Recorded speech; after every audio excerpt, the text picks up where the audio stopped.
ताकि आपको भी पता चले कि स्थिति क्या है पिछड़ा वर्ग की। राष्ट्रपति सचिवालय है, कुल पद हैं 49। अब आप सोचिए, राष्ट्रपति 49 पद है सिर्फ, उसमें 45 सवर्ण है, एससी और एसटी 4 हैं और ओबीसी 0 है।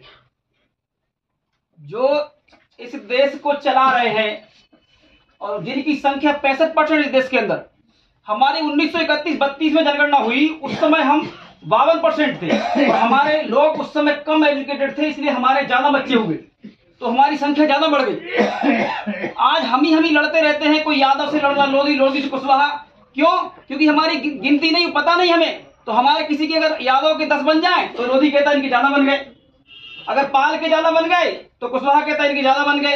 अगर हमारी संख्या निकल के आ जाएगी तो हम जो हमारी 543 सीट है इस देश के अंदर लोकसभा की, उसमें हम डिवाइड कर सकते हैं कि लोधी को इतना होना चाहिए, यादव को इतना होना चाहिए, कुशवाहा को इतना होना चाहिए, जाट को इतना होना चाहिए।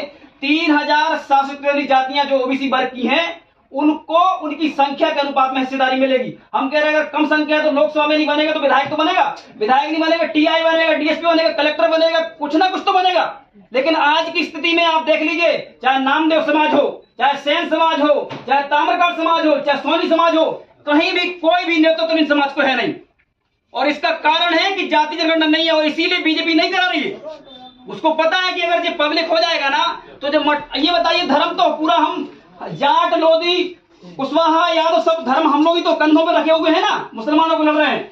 लेकिन आप बताइए, क्या कोई मंदिर में एक भी, आप लोगों को ये बोलना नहीं चाहिए लेकिन मलिक साहब बैठे हैं, राम मंदिर की कमेटी में एक भी ओबीसी नहीं है, जबकि कल्याण सिंह, उमा भारती, विनय कटियार से लेकर तमाम जितने भी हिंदुवादी ओबीसी वर्ग के नेता थे, सबने लड़ाई लड़ी, गोलियां खाई और आज कहां से कहां हैं।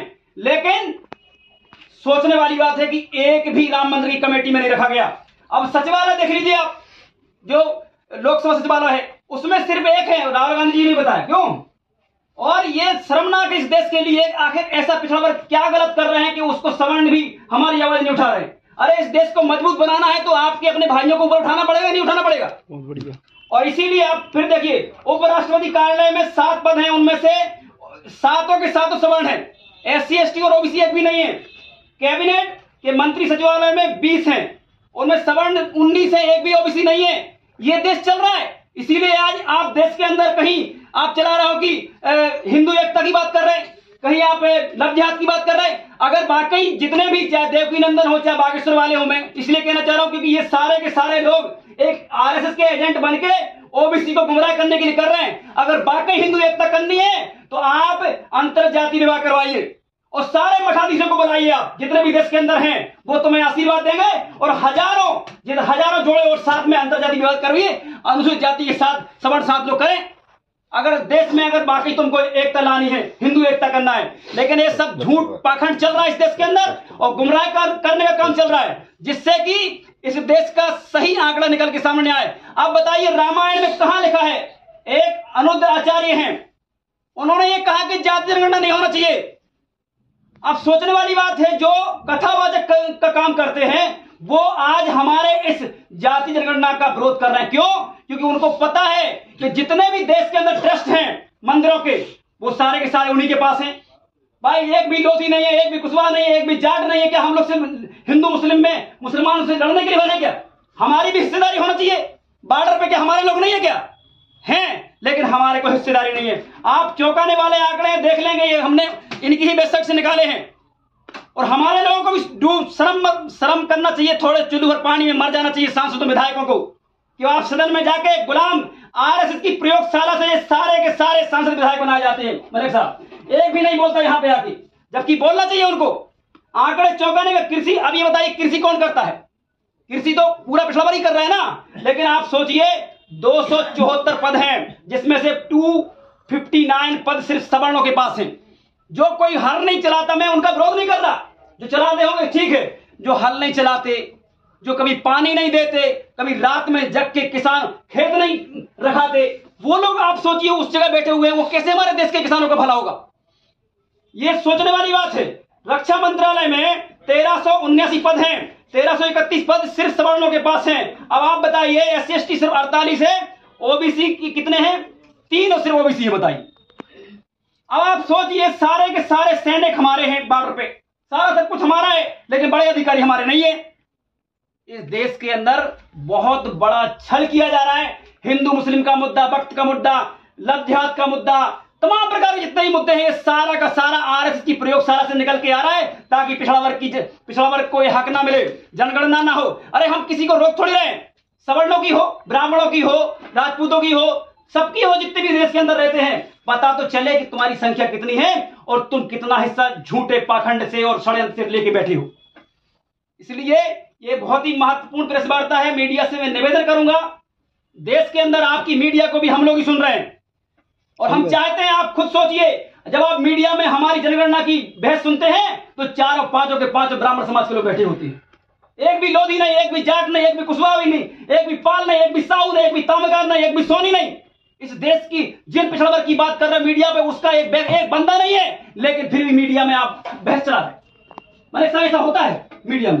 तो हम लोग, आप लोग भी सोचिए कि आखिर ऐसा चल क्यों रहा है। आरक्षण पे बात चल रही है, लेकिन वहां पर आरक्षण को डिफेंड करने के लिए पाठक बैठे हैं, राजपूत बैठे हैं, कोई सोनी, मतलब ऐसे लोग बैठे हैं जिनको वो खुद ही हमारा विरोध कर रहे हैं और खुद ही डिफेंड कर रहे हैं पार्टियों की तरफ से बैठ के।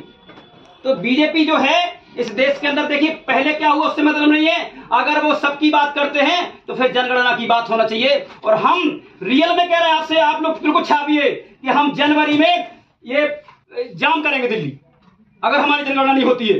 और मोदी जी अपने आप को कह रहे थे कि हम बहुत बड़े ओबीसी वाले हैं। इसके 14 में ये कह रहे थे कि मुझे ओबीसी बोल दिया, रो रहे थे। और सरकार सत्ता में आ गए तो एक बार भी इन्होंने कभी भी अपने नाम मुंह से पिछड़ा वर्ग शब्द नहीं निकाला। आप सोचिए, ऐसे निकम्मे प्रधानमंत्री इस देश को मिले हैं जो खुद समाज से आते हैं लेकिन कभी पिछड़ा वर्ग की बात नहीं करती। ये दुर्भाग्य की बात है हमारे देश के लिए, ऐसा प्रधानमंत्री है। और लोग कहते हैं कि हम चाहते हैं, अगर आप अपने आप को बहुत बड़ा प्रधानमंत्री कहते हो और ओबीसी वाला कहते हैं तो जनगणना कराइए ना, क्या दिक्कत है?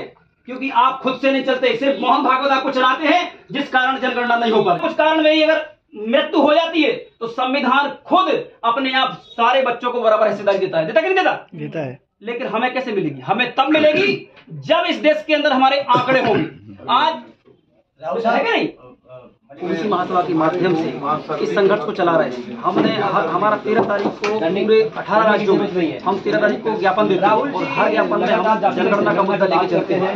हजारों से ज्यादा हम ज्ञापन दे चुके हैं इस भूमि मोदी सरकार को, जिसके बाद भी इसका कोई असर नहीं हो रहा है। इसलिए हम आने वाले समय में हमने ऐसा प्लान बनाया है कि आज शीतकालीन सत्र है, आज हमने चैलेंज किया है यहाँ, अगर सरकार निर्णय नहीं लेती है तो हम निश्चित ही दिल्ली की कब आएगी?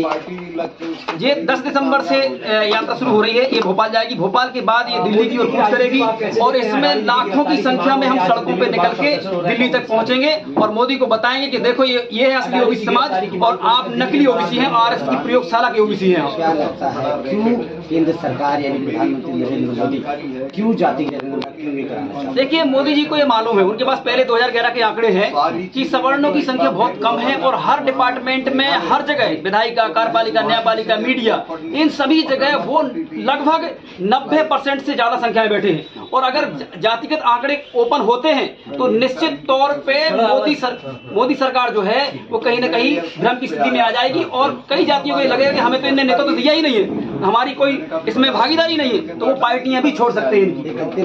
65% है और हमारे संवैधानिक प्रेमी ओबीसी जो एससी और एसटी और मानवी समाज के लोग हैं वो भी हमारे साथ हैं। तो हम इस आंदोलन को बहुत बड़ा आंदोलन करेंगे और सरकार को बता देंगे कि ओबीसी समाज कमजोर नहीं है। हम भी साहू, फूले और अवंती, रामानंद